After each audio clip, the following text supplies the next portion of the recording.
Hi everyone, this is Veronica. आज हम बात करेंगे, कल से एक खबर बहुत न्यूज़ में है कि असम के सीएम और सदगुरु जो हैं वो नाइट सफारी के लिए इनसाइड काजीरंगा गए और उनके खिलाफ एक कंप्लेंट हो गई। तो ये कंप्लेंट क्या हुई, इंडियन रूल्स क्या कहते हैं, इसको हम डिटेल में एनालाइज करने की कोशिश करेंगे। आपकी कोई भी क्वेरी आप मुझसे कनेक्ट कर सकते हैं टेलीग्राम पे, यहाँ पे आपको लेक्चर अपडेट्स और पीडीएफ मिल जाएगा। अब देखिए, एक पुलिस कंप्लेंट लिखवाई गई। किसके खिलाफ? असम के चीफ मिनिस्टर जो है हिमांता बिस्वा शर्मा और स्पिरिचुअल लीडर सदगुरु, जिनका नाम आप सबने सुना होगा, उनके खिलाफ कंप्लेंट लिखवाई गई कि इन्होंने वाइल्ड लाइफ प्रोटेक्शन लॉज का उल्लंघन किया है। क्या उल्लंघन किया है? कि ये रात को सफारी, जीप सफारी पे निकले दोनों, जहां पे आप देखेंगे कि सतगुरु ड्राइव कर रहे थे काजीरंगा नेशनल पार्क में। तो इस वजह से कंप्लेंट हुई। तो ये मुद्दा आपको क्लियर है कि कंप्लेंट क्यों हुई। अब ये कंप्लेंट किसने की? ये एक तो बोकाघाट पुलिस स्टेशन जो गोलाघाट डिस्ट्रिक्ट में है, वहाँ के जो लोग, जो उस गांव के लोग हैं, उन्होंने ये कंप्लेंट की। नेशनल पार्क के रूल्स को इन्होंने उल्लंघन किया है, तो इस तरीके पे कंप्लेंट आई। तो आप देख सकते हैं प्रिंट मीडिया ने भी इसको कवर किया है। पहली बात जान लेते हैं, सीएम साहब को तो आप जानते हैं कि सदगुरु कौन है। ईशा फाउंडेशन के फाउंडर जो हैं वो सदगुरु हैं, एक स्पिरिचुअल लीडर हैं। इन ईशा फाउंडेशन की वेबसाइट पे जाएंगे तो आपको इनका मिशन दिखेगा। मेडिटेशन कराते हैं, ह्यूमन वेलबींग से रिलेटेड जितने भी स्टेप्स हो सकते हैं, उनको एस्पेक्ट्स हो सकते हैं, उनको ये एड्रेस करते हैं। ग्लोबल हार्मनी को प्रमोट करते हैं। डेप्थ डायमेंशंस जितनी भी हैं, एंशियंट साइंस ऑफ योगा की, उसको प्रमोट करते हैं। सो इस तरह का स्पिरिचुअल मिशन इनका चल रहा है। एंड काफ़ी सारे प्रोजेक्ट्स जैसे green hands, action for rural rejuvenation, उसमें भी इन्होंने काफ़ी सपोर्ट किया है। कावेरी कॉलिंग, ये कैंपेन भी इन्होंने चलाया था। अब यहाँ पे क्या हुआ कि आफ्टर सनसेट इनका जो जीप सफारी है वो निकला, जिसमें चीफ मिनिस्टर भी थे। अब वाइल्ड लाइफ सेंचुरी में यहाँ पे चीफ मिनिस्टर ने एक बयान दिया। चीफ मिनिस्टर ने कहा कि वाइल्ड लाइफ सेंचुरीज में जो जीप सफारीज जाते हैं, इट इज़ इन फैशन, लोग जाते हैं, अराउंड द वर्ल्ड जाते हैं, कोई भी लॉ हमें इस सफारी से रोक नहीं सकता। कोई भी लॉ, यानी चाहे they are including the laws जिससे हम वाइल्ड लाइफ को प्रोटेक्ट करते हैं, किसी भी लॉ में नहीं लिखा है कि हम नहीं जा सकते थे। तो इनका ये जो स्टेटमेंट है, क्या ये सही है या गलत है? आप मुझे कमेंट सेक्शन में बताइए। इनका स्टेटमेंट मैं आपके लिए पढ़ लेती हूँ कि चीफ मिनिस्टर हिमांता बिस्वा शर्मा ने मंडे को क्या कहा। Night safari in wildlife sanctuaries was in fashion around the world and that no law in the country including those for the protection of wildlife prohibits it. तो इन्होंने साफ साफ कहा कि कोई भी लॉ हमको ये करने से नहीं रोक सकता, दुनिया में ऐसा होता रहा है। So now the question is, ये आप देख सकते हैं इस तरीके से ये नाइट सफारी पे निकले थे कि हमको कोई भी लॉ नहीं रोक सकता। फिर वही सवाल कि क्या चीफ मिनिस्टर सही कह रहे हैं? See, he is right also and wrong also. कैसे, ये मैं आपको एक्सप्लेन करने की कोशिश करती हूँ। अब इंडिया में अगर आपको जंगल में घुसना है, फॉरेस्ट में जाना है, स्पेशली जो आपके प्रोटेक्टेड फॉरेस्ट हैं, आपके जो नेशनल पार्क्स हैं, तो दो लॉज आपको गवर्न करते हैं, जिनके अकॉर्डिंग आपको काम करना है, जो आपके लिए रूल सेट करते हैं। ये दो लॉज हैं, एक Indian forest act 1927, the wild life protection act 1972। अब जो पहला वाला है इंडियन फॉरेस्ट एक्ट, ये किस पे अप्लाई होता है?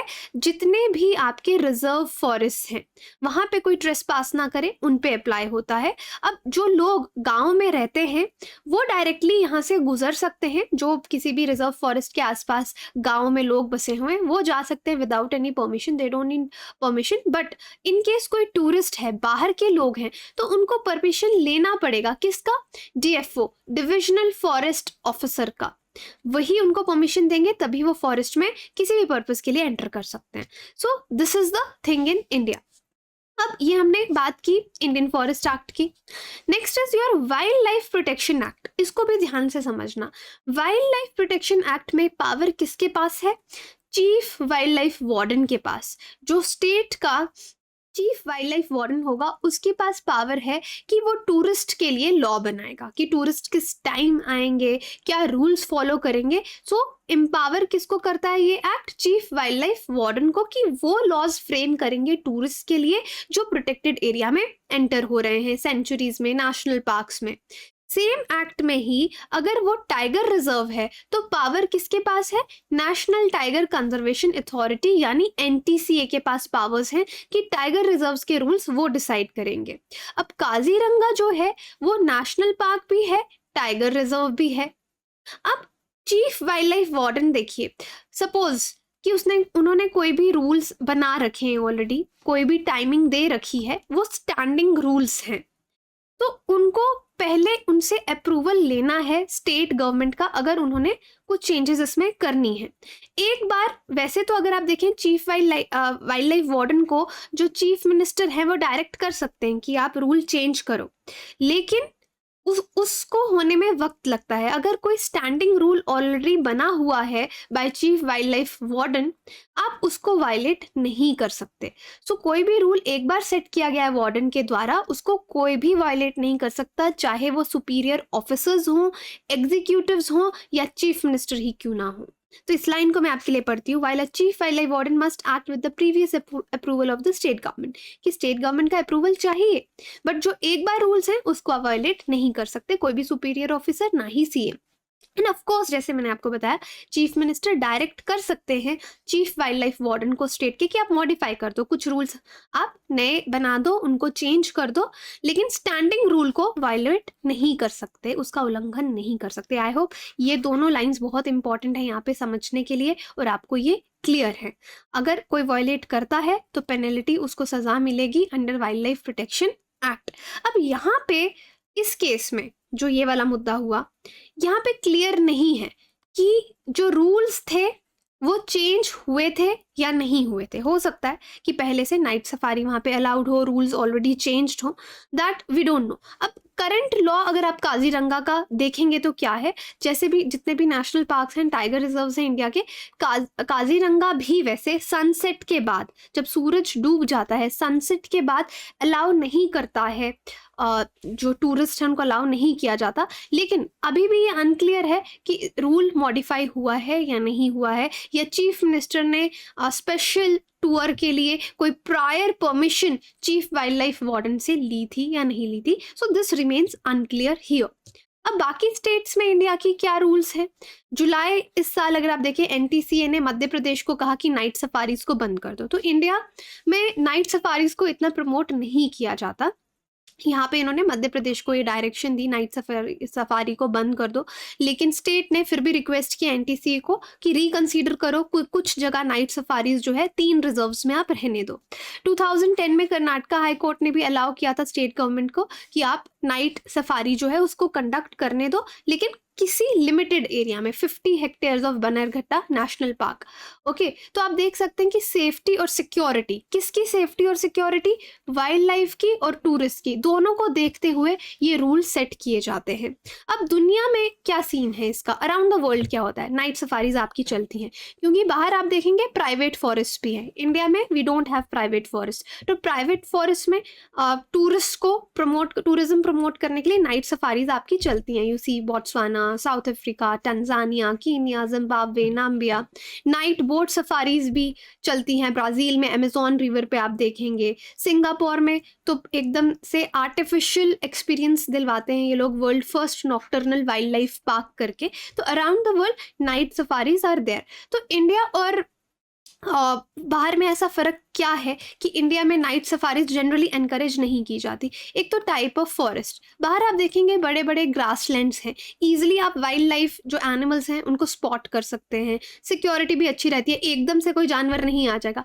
इंडिया में ट्रॉपिकल फॉरेस्ट हैं, वी हैव डेंस फॉरेस्ट, तो यहाँ पे थोड़ा खतरा भी ज़्यादा रहता है, इतने ईजिली, इनफैक्ट डे टाइम पे भी आप बहुत ईजिली स्पॉट नहीं कर सकते एनिमल्स को, और रात को और भी ज़्यादा मुश्किल हो जाता है, प्लस सिक्योरिटी एंड सेफ्टी का भी आ जाता है, बिकॉज यहाँ पे डेंस फॉरेस्ट है। बाहर लैक ऑफ वेजिटेशन है और सरप्राइज एनकाउंटर्स वाइल्ड लाइफ के साथ नहीं होते। So that is why India में इन चीज़ों को नज़र में रखते हुए इसको ज़्यादा इनकरेज नहीं किया जाता। देखिए बाहर इस तरह के ग्रासलैंड्स हैं, तो रात को भी आप सफारी पे जा रहे हैं तो it's easier to spot animals. See Africa में इस तरह से लोग सफारीज पे जाते हैं तो ईजी रहता है एनिमल्स को स्पॉट करना। But in India we have dense forest, आपको छोटे छोटे एरियाज गुजरने के लिए मिलेंगे, और इस तरह के एनकाउंटर्स और सरप्राइज एनकाउंटर्स भी आपके हो सकते हैं, और रात को ये चीज़ सही नहीं मानी जाती, खतरा भी हो सकता है, तो इसलिए एनकरेज नहीं किया जाता।